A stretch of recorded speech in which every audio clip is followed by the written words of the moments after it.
down that freedom highway. I'm walking down that freedom highway. I'm walking down that freedom highway. Taking my time, taking my time. 'Cause if you run, they get suspicious. If you run, they'll shoot you down. You gotta walk with your head held high, and you'll be freedom bound. I'm walking down that freedom highway. I'm walking down that freedom highway. I'm walking down that freedom highway. Taking my time, taking my time.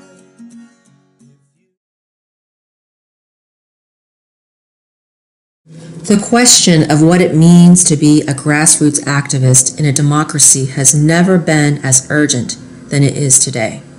For many, America is still a vibrant land of hope, freedom, and economic opportunity.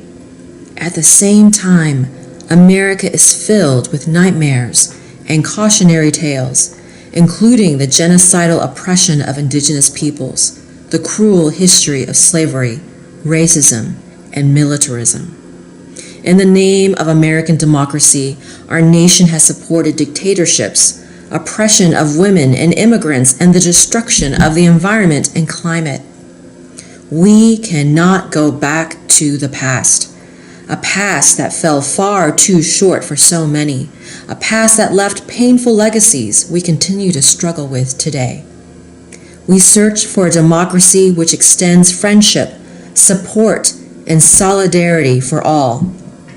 This happens when we organize and create the new, just society in the shell of the old, in all our neighborhoods, all the time, walking the walk.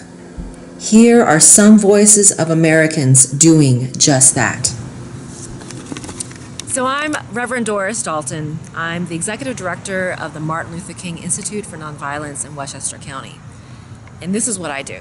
I ask people to be courageous enough to have conversations with others who don't think like them, who don't believe what they believe, who might actually even oppose them, because I believe that in the space of having these conversations, in the space of being able to find what the other person believes, that we discover our common humanity, and we discover that there's actually a really wonderful place for us to make change that could involve all of us.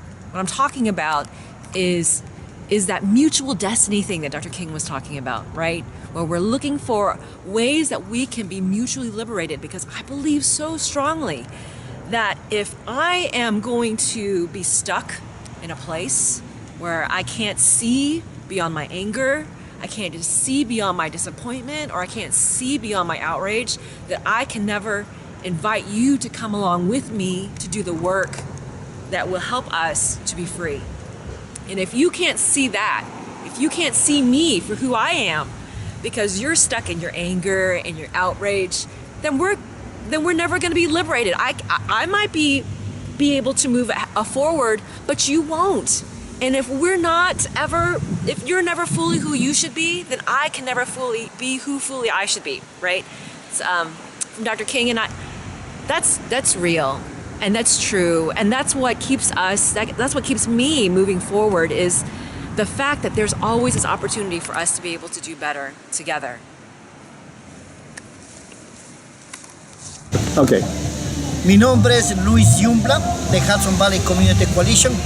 Estamos aquí compartiendo la esperanza con las familias, diciéndoles estamos juntos luchando por la libertad de sus seres queridos detenidos injustamente hoy por inmigración. Our organization is Hudson Valley Community Coalition, and we are a community volunteer-based organization. Estamos nosotros invitando para que todos y cada uno hagamos una diferencia. Todos podemos aportar y luchar por justicia con las familias. We are here today working together. Every one of us has a way to help this cause, and today is the day to fight against the injustice to our community. El problema, la situación, no solamente está en las fronteras, también está en nuestros barrios, en nuestras comunidades. También hay niños que sufren, también hay madres que extrañan a sus esposos. Y estamos para decirles, luchemos juntos, liberémonos juntos. The problem has, from the borders separating families, has also been a problem here in our communities, where they separate families. Right now here we are with a family whose father is in a detention center. So we fight against the separation of families. We want to unite them together. Por eso es importante el apoyo de cada uno de ustedes. No importa la edad, no importa la raza, no importa el idioma, para luchar por la justicia y por lo que es justo para estas familias. It doesn't matter how old you are. It doesn't matter who you are.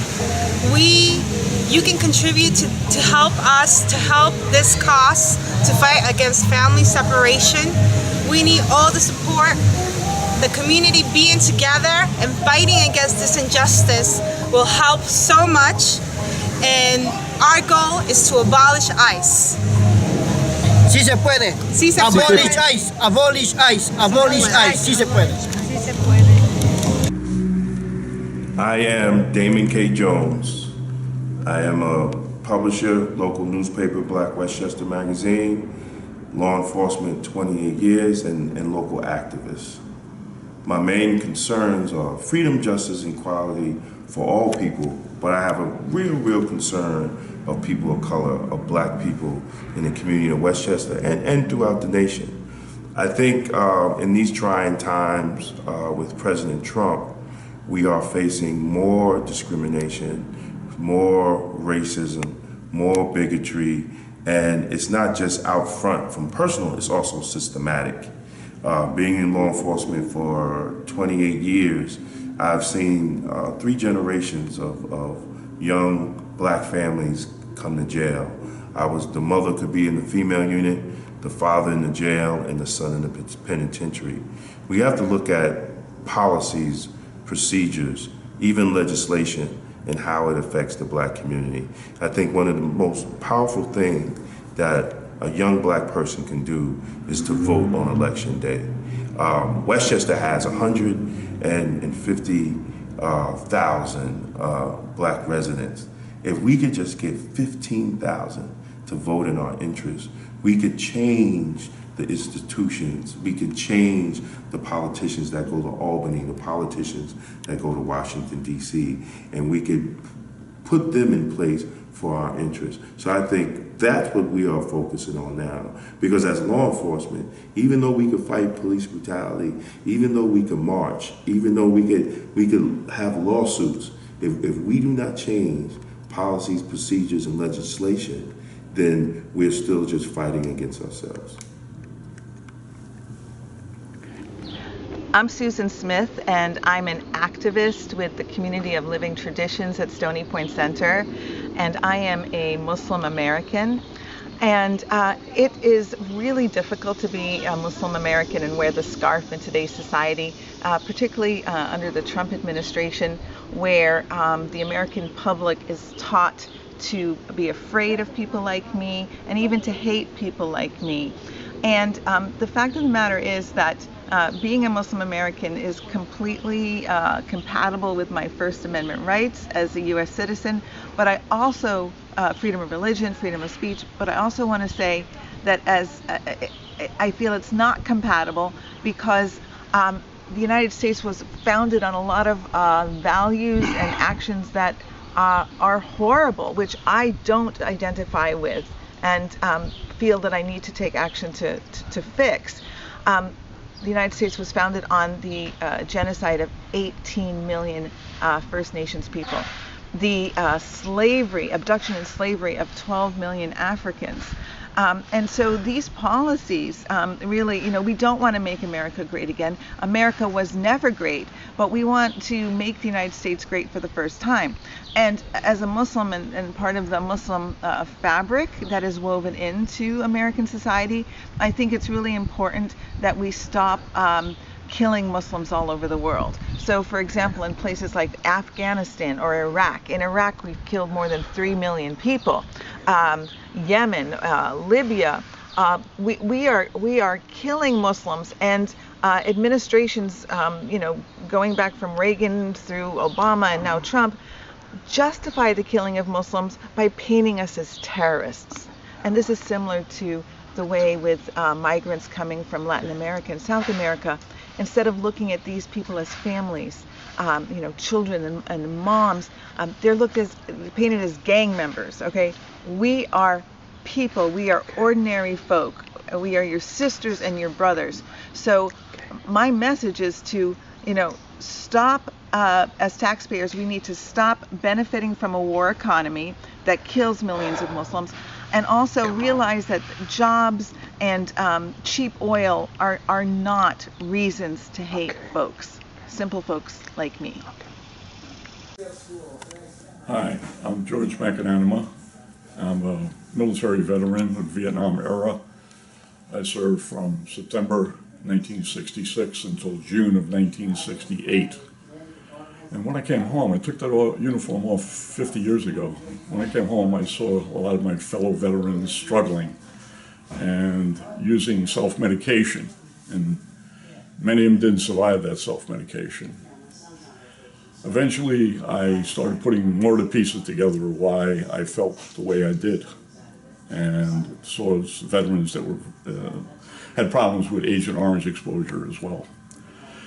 In my working life, I wound up working for the post office after I was laid off, and I met many Vietnam veterans from Vietnam Veterans Against the War and student activists, former student activists who are now postal workers. And we did a lot of work democratizing the union, but we also got involved in many different issues outside of the work environment. Over the years, I've been involved in quite a few community groups and issues, but the main things I've always done is Vietnam Veterans Against the War and now Veterans for Peace. When I heard the war drums of Iraq, I joined Veterans for Peace in 2003. The other issues that we've been involved in are environmental issues, local issues. We've been involved in Westchester County and have gone to demonstrations in White Plains, and we've been with the people struggling against the Spectra pipeline, and it runs very close to Indian Point that worries a lot of us here in Westchester.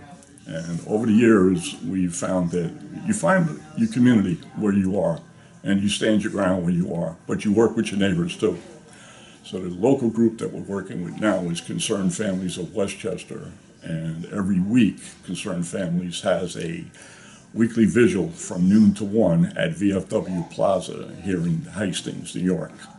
So please, if you have the time on a Saturday from noon to 1, there's a great farmers market nearby. You can do two things at once, and we'd love to have you. This is an open invite. Any Saturday from noon to 1, please join us. Thank you.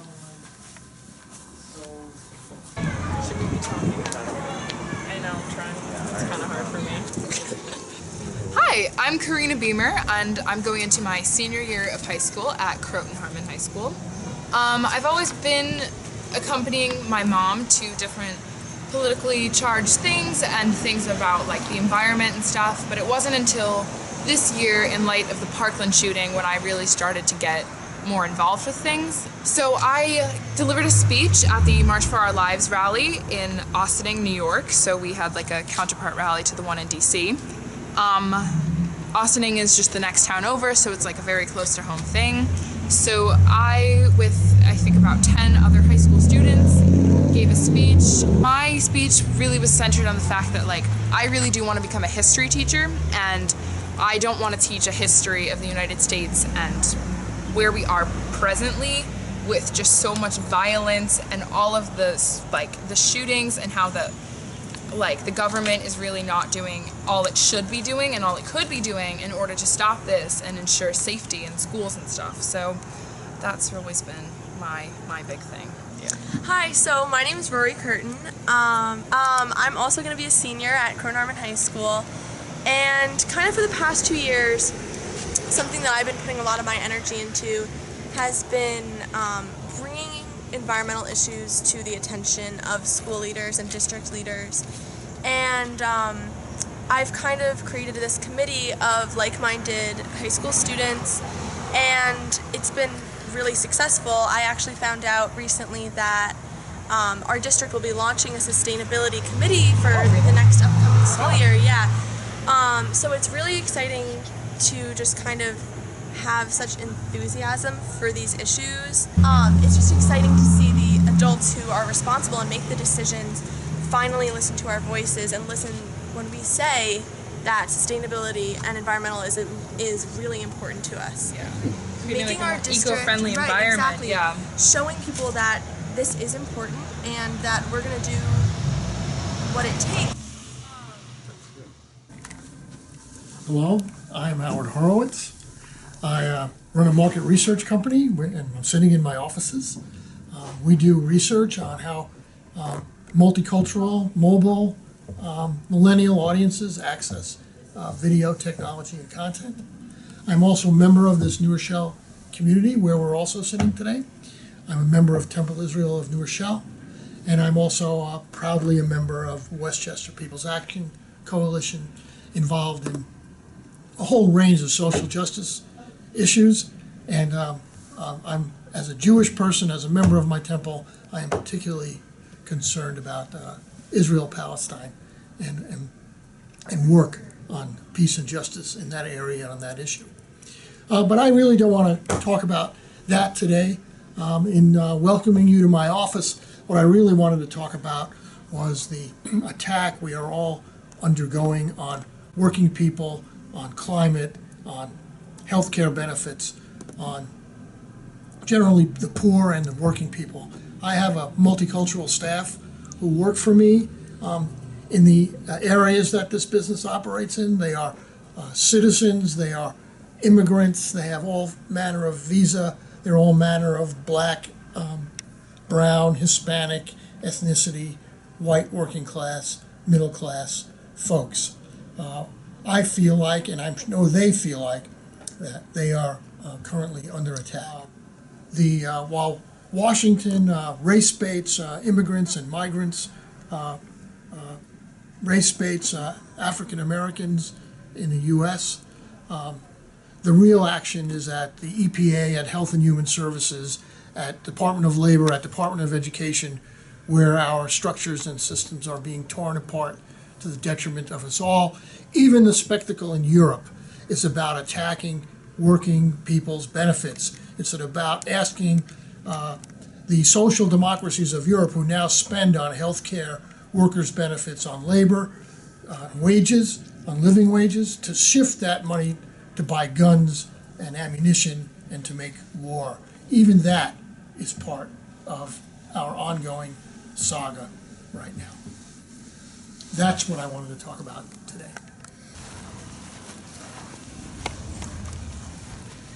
Hello, I am Omar Oka. I'm a Palestinian American. I've been here in this country for 20 plus years. I was born in Palestine, and my ancestors for more than 25 centuries were born there. Just to tell you, those who say that it was land without people, that is absolutely not true. Palestinian Americans are very much contributors to this country.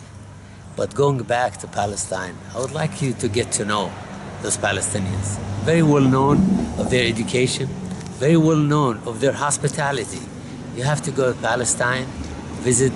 Don't listen to the media, don't listen to those who just tell you about other people. Get to know people.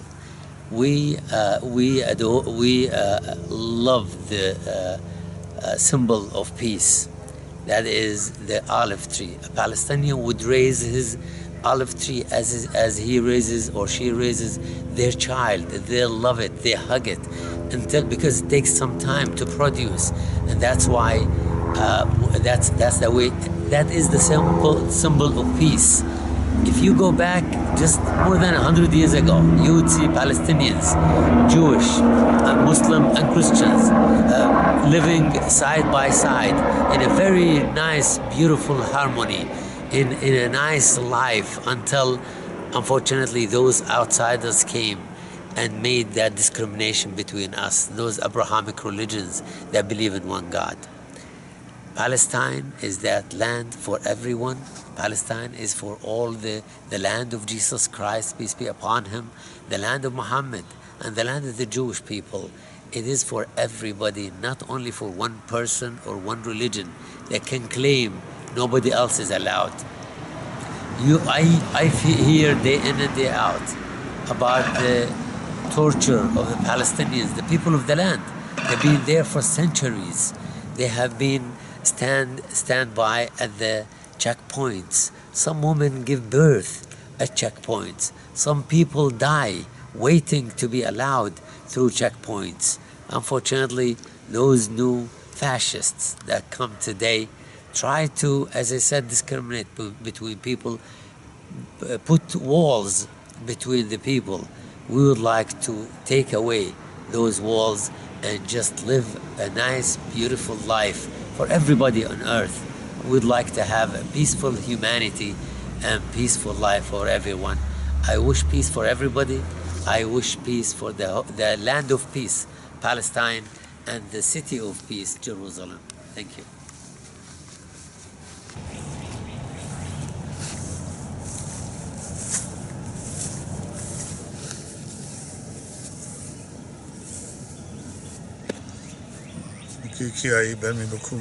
Hello, I'm Chief Perry of the Ramapo Lenape people, the Muncie people, the Northeast. We're here on our ceremonial lands. As you can see, we have our Wawikon behind us, our prayer circle, and also our altar out here. This is primarily where we do ceremonies and sweat lodges and various different ceremonies. Recently, particularly after we had left Standing Rock, some of us went out to support there.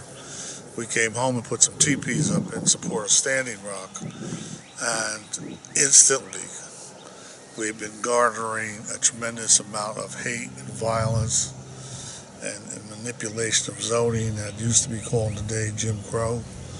And I'm saying that because that while we were all out in the Dakotas doing beautiful things to Minnewaukee, that here we have the very same people, the very same dangerous people. And as we were going to set up a moral support base here in New York because we have a little more outreach to help out west, those very same people are here in New York attacking us. And right now we need our relatives to come from out west and to stand with us. They're telling us that TPs are against the law. They're telling us that our prayer circles against the law, that each poll is a violation of zoning because it's made up of 3 items: wood, paint, and copper eyes. That comes into about $24,000 a day. As it stands, they're telling us we're in zoning violation for our altar and for the Wawikon to a little over $1 million. None of this happened until we had shown up after our visit to Standing Rock and put up a teepee and began doing some active support of the cause out there. Where that brings us to today is that, and to give you a little sense of history to the tribe, we are lucky to even be alive at this point, 300 years before anyone saw any Europeans of any number west of the Mississippi. We had been inundated by these colonists. And how you put that in perspective? By the time everybody saw the white guys and the cowboys and all of that, we had trains, telegraphs, windows, and in some cases flush toilets. What we had west of the Mississippi was Indians and cowboys. That's not to be disparaging. That's to say that our battle has been a long and enduring battle, and now we need your help to walk forward before our land is stolen, because we went to help you. We did not wait to ask, do you need help? And for those brothers that was out there wounded knee, we loaded our Cadillac up exactly 1 week before it was over with. we were on our way west. So it hasn't been a matter of what are you doing, who are you doing. It's a matter of what's right collectively and morally.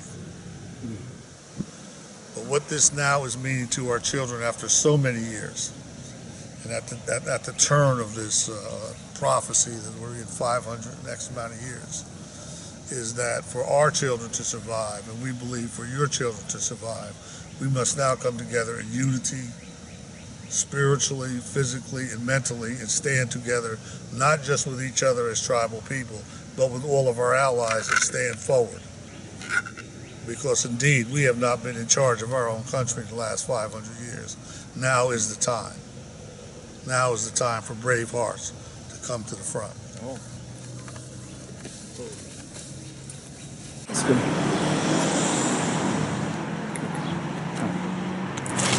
My name's Connie Hogarth. I am a lifetime activist. I would say I started when I was able to walk, because I used to accompany my father to the picket line during the Great Depression. And he was an active union member. I learned at that time that by struggling with folks together in community, you can make change, because we won every battle at that time. We haven't since, but it's possible. And it gave me the spirit to know that that's what my life was going to be all about, which it has been. And so now at 91, approaching 92, I can say that I've been part of every struggle in the 20th century and now into the 21st. I have to say that the kind of activism I've been engaged in all my life is changed now. At 91, it's changed, but it doesn't stop. And it's really important for us to know that with hope, with activism, with resistance, which is what we're doing here today and have been doing for a year and a half, and in that time we've had 300 people here a few weeks ago. We have 7 today. The beat goes on. The beat goes on. And that's what it's all about. But it has to be with a spirit of joy. It's not a grim struggle. It's a struggle that involves music and art and dance. And if it doesn't, what's it all about? That's what we're struggling for. And so that has to also be an intrinsic part of what we are looking at in the future. And the wonderful thing is that even though at this time we've got a bozo clown madman in the White House, he'll be finished. But what we are seeing is a surge of new energy of young people, like the 2 young people here today. A surge of young people, a surge of women, a surge of people of color, which is going to make the difference. And I am very hopeful. I have an ongoing hope, which is why I don't believe in burnout. No such thing as burnout. If you keep your hope and you keep struggling, you keep battling, and you keep that beat going on. And the beat goes on. Something that resonates. Mm-hmm.